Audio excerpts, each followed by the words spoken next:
This is a True American Podcast. I'm your host. This is Sister Beanie here. She's with the Jefferson County chapter, No Left Turn in Education. And you say now there's a parent who stepped up and say, hey, parent in Oldham County said, hey, I'm going to start a chapter there. That's correct. Yes. And then now you're affiliated with a national chapter, No Left Turn. Correct. So here's one of my questions. What's going on? Why are we, why this discontent here that form an organization in Jefferson County and now in Oldham County? What's going on here? People are waking up.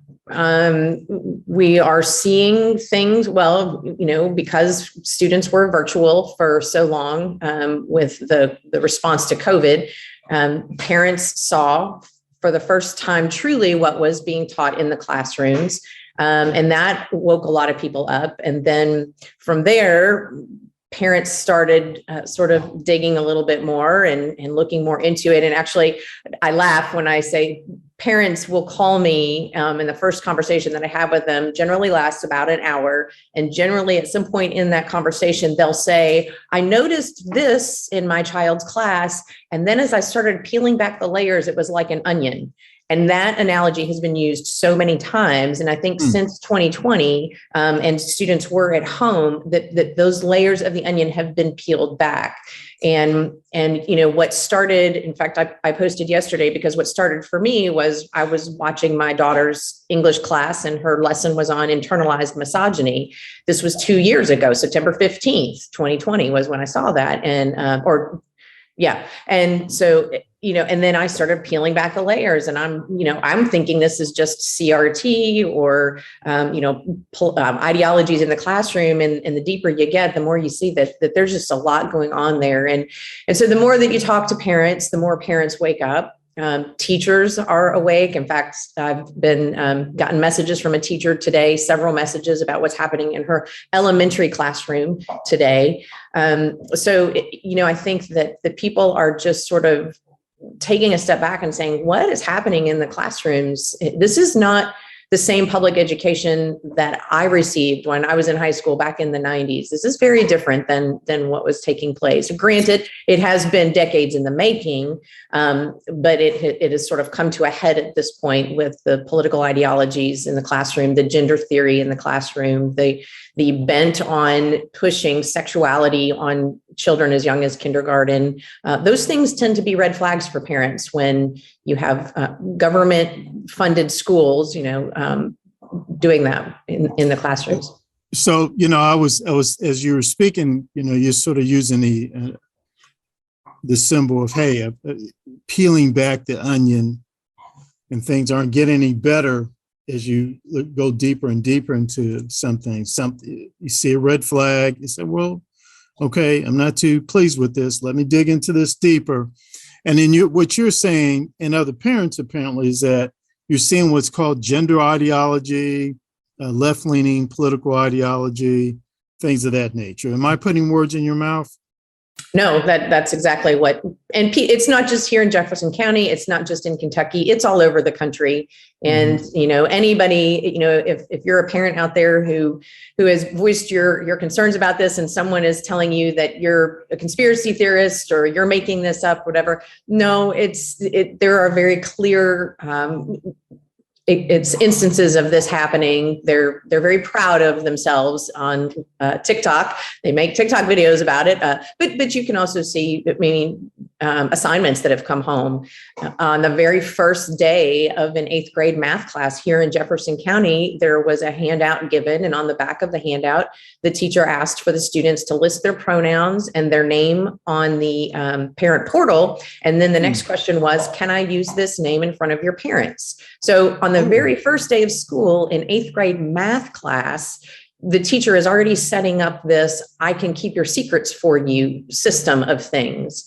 And there was a time, and Corbin, probably when you were growing up, when we were told if an adult who is not related to you or adult who's not your parent wants to keep secrets with you, you stay away from that adult. Exactly. There Yes. is no adult that is not your parent that needs to keep secrets with you. I don't care what the reason behind it is. There Right. is absolutely no justifiable reason for that. So, that used to be a really big red flag for children and for adults. And now I actually had people defending that teacher and saying, well, I'm glad that she's making her classroom a safe space. And I'm thinking, no, those are things I need to know about my child, and we'll deal with that. And understand that being an unsafe parent is a parent who maybe doesn't agree with their child's decision to question their gender or their sexuality. That's all that is. That doesn't mean that the parent's going to beat that child. That just means that the parent may not affirm that child, and then that parent is declared unsafe.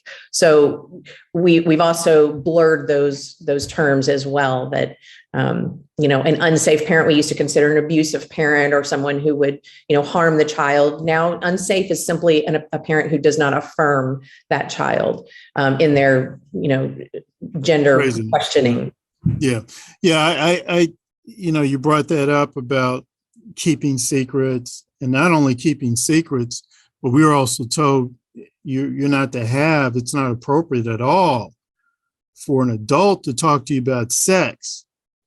And then, man, I mean, we were flat out, our attitudes are that's a pedophile. Right. And you report pedophiles. Now we joke about it, because we'd watch, we call them Chester the Molester. Right. We did used to joke about a lot of this. It's just not funny. But we knew, it's not well, funny, and it's funny that you talk about reporting pedophiles, because honestly, teachers are mandatory reporters. So if a teacher feels that a child is unsafe at home for any reason whatsoever, they should automatically report that. So if a child comes to a teacher and says, I'm questioning my sexuality or my gender identity, whatever it is, but I'm afraid of what might happen at home, boom, right there is reason enough for that teacher to report something that they would consider child abuse. That, if a child simply going to their parent and saying that fears for their safety, then that's a reason to report right there. But they're not reporting, they're keeping the secret.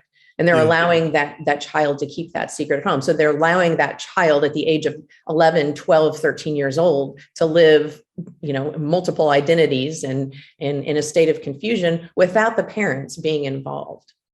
And that's a concept that I could never, a concept of just so clearly undermining parental authority. I've never in my life till recently even had that enter in my head. I know, I'm telling you right here and now, I know when I was coming up, oh no, that wasn't there. That wasn't present. I know if I go talk to all my buddies, are you kidding me? Well, the response is, well, some parents need to get educated, is I've heard. Some parents just wouldn't understand.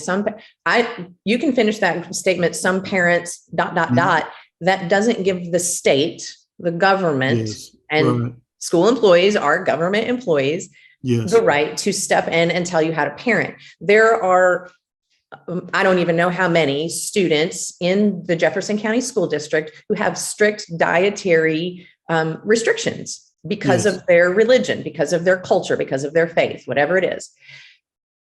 No way in the world would the Jefferson County Public School employee go to that child and say, your parents are really they just need to kind of get with the times. They just need to get educated. They need to go ahead and have this food, whatever it is, knowing that that's a restriction. Right. So those families whose values and beliefs don't align with queer theory and all of this gender theory that's out there, because of their values and beliefs, those aren't looked upon as the same values and beliefs that dictate a certain diet. Why is that? Because the diet is religious beliefs and culture and values. Yes. So are the views and beliefs on gender and sexuality and all of that. If it is a family's values and beliefs, then those values and beliefs need to be respected by the government, period, not changed by an activist teacher or school employee who thinks that they know better than the parents. Right. I couldn't agree with you more. And as you know, I run a youth program, you know, I let my parents know we're an open book. Absolutely. I literally refuse to shut the closed doors. If Absolutely. they come in and sit, I tell them, hey, can I order you pizza or something? Come in and out anytime. They question me. Hey, that's your child. That's your child. I have and I can't even imagine man, my sister would beat the tar out of me if I said, well, you know, Rebecca, don't call him Mark. He's Marissa. Yeah. He said, oh, okay, Corbin. All right. Well, how do you want me to knock you out? I mean, it's just unacceptable.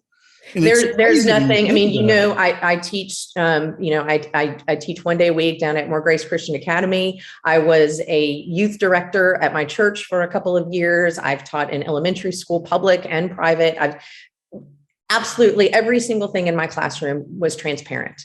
The only thing I ever would have kept from a parent, and I never did, is if a child came to me and said, my parent is abusing me and I need help, then I would have immediately gone and reported that to the authorities that I should have reported it to. But even when I was a youth director and the young people confided in me different things, I still had an open line of communication with the parents, knowing that they are the parents. I was just a listening ear. I was just a confidant.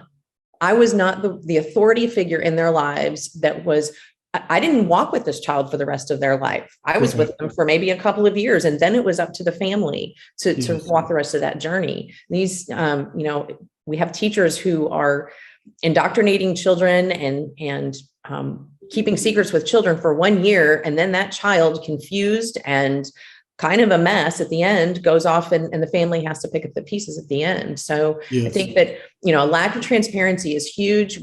I know you and I have talked about the books before, and one of the arguments for that is, you know, I should not, as a parent, be able to dictate what other students have access to in the library.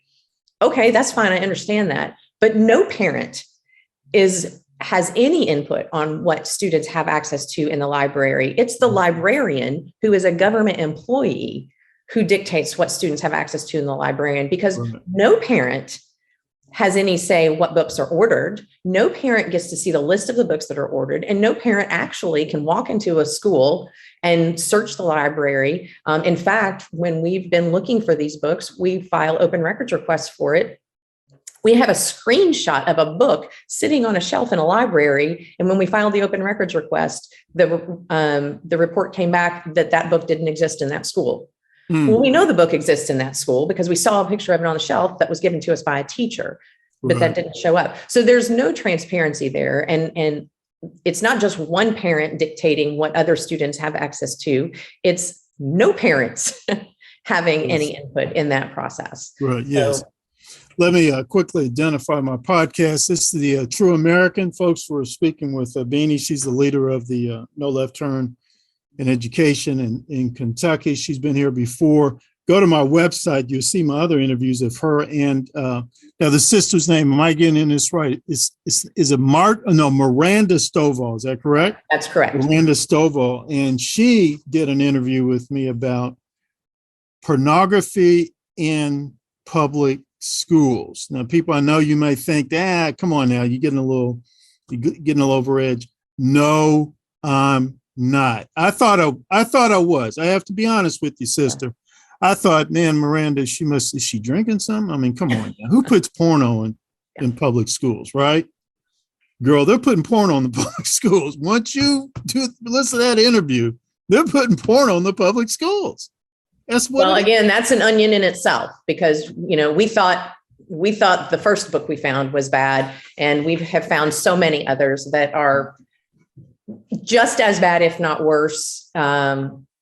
You know, we just don't understand. First of all, I don't understand the authors. These are adult authors who are writing these books geared toward children. Right there, red flag for me. Publishers who are looking at these books that are geared for children, saying that's an excellent book for children. All children should read about a first grader being molested by an adult male, right? Yes. Sure, let's go ahead and get that. And then you have the American Library Association going, absolutely, these need to be pushed into K through 12 libraries so that all children have access to this without any parental consent or knowledge. So there's a long string of adults who are giving their seal of approval on these books that contain pornographic or sexually explicit material, and nobody's batting an eye about it. And again, we go back to once upon a time, adults who did that would have had a certain, yes. aura around them, I guess, to say. Right. So, yeah, right. Yeah. There's no way. Well, look, I don't have much time left, but I really wanted to talk to you or express your thoughts. Actually, there are two things. We'll quickly go over two things. Some people are saying, "Oh, this Beanie sister, man, she's homophobic. She's transphobic. She hates. She's not a hater. That's a different thing. But she hates people. She hates these people." How do you respond to that? Well, first of all, we don't use the word hate in our house because that's a very strong word. And I leave it for things like mosquitoes and such. I don't, right. I don't hate anyone. I am not phobic of anyone. I don't have a fear of anyone. I have deep seething anger toward anyone who seeks to destroy the innocence of childhood. And I don't care if that child was born a girl and thinks that they're a boy, or if that child is questioning their sexuality, or I don't care. That child's innocence still deserves to be protected. Amen. I don't believe that children who suffer trauma need to sit in a classroom with 24 of their peers and read a graphic novel about similar trauma experiences. Right. I don't believe the other 24 students need to be exposed to that trauma in order to understand that one child's trauma.